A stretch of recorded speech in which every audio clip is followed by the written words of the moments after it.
député de Sarcelles, ancien maire de Sarcelles, qui accueille des Chaldéens et autres sur sa commune, va vous dire quelques mots.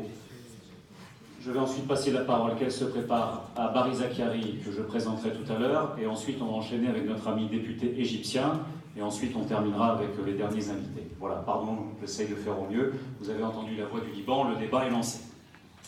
Merci, Monsieur le Président. C'est bon, on est sur arrivé un peu tardivement, mais il y a un petit problème sur les horaires. Juste rapidement, parce qu'on me demande d'être... Bref.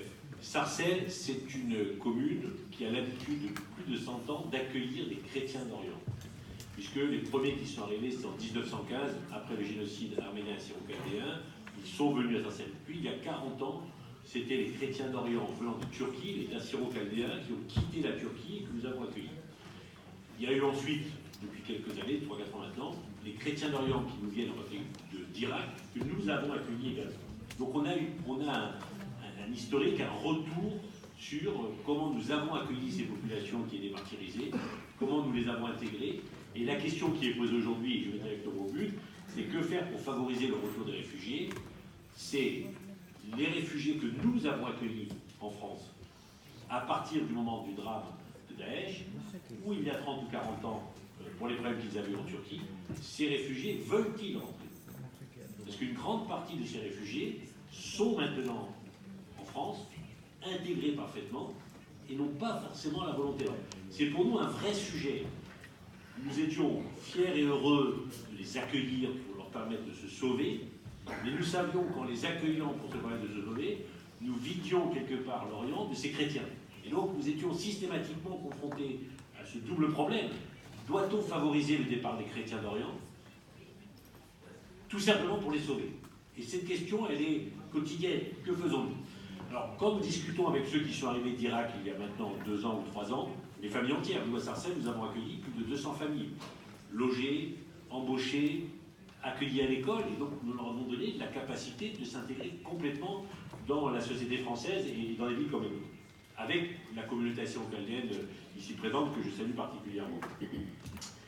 La vraie question, c'est quand on leur dit « mais est-ce que vous souhaitez retourner dans votre pays d'origine, en particulier en Irak ?» Ils nous disent « oui » ou « non », certains disent « non, nous on est là, on veut rester là », bon, on prend acte. Mais ceux qui veulent rentrer nous disent « oui, mais à plusieurs conditions ».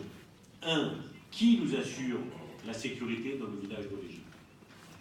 Les quelques expériences que nous avons eues en Irak ou en Turquie, de retour de ceux qui ont voulu rentrer, ça s'est mal passé.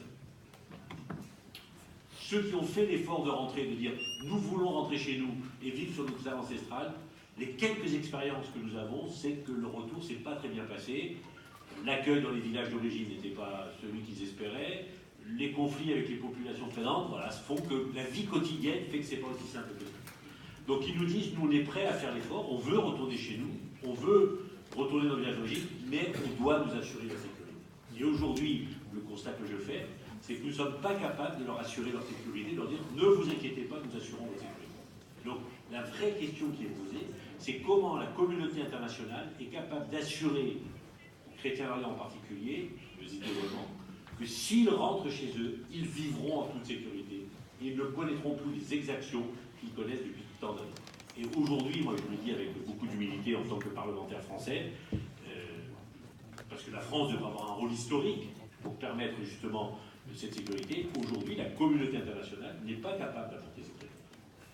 Et comme la communauté internationale n'est pas capable d'apporter cette réponse, le retour des réfugiés va devenir de plus en plus complexe et difficile, parce que certains, en particulier les minorités, et j'ai bien entendu le cas du Liban qui est particulier, mais en particulier les minorités, ne rentreront pas dans leur pays d'origine, car nous ne sommes pas capables de leur apporter cette sécurité. Et c'est là où nous avons, nous, collectivement, et la France en particulier, un rôle historique à jouer. Comment mettons-nous en place des forces internationales, ou avec les gouvernements locaux, pour que la sécurité de ces minorités soit acceptée? C'est la condition première du retour.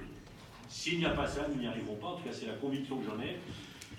Et je répète, ce qui est terrible pour les Français que nous sommes et le député français que je suis, c'est que, en sauvant une partie de ces minorités que nous accueillons, nous sommes conscients aussi que parallèlement, nous faisons fuir les chrétiens d'Orient. Et ce dilemme-là, il est insupportable pour nous. Nous faisons œuvre d'humanité, Mais est-il normal de faire en sorte que les chrétiens soient obligés de partir et qu'on ne leur assure pas leur sécurité là où ils vivent depuis tant de milliers d'années? Voilà. Donc voilà l'expérience qui était la mienne. Et si collectivement, et je remercie le Credo d'avoir organisé cette manifestation, si collectivement nous pouvons œuvrer pour que la coopération internationale, et en particulier la France, joue ce rôle d'acteur de la sécurité, nous ferons un effort important pour permettre justement le retour des réfugiés.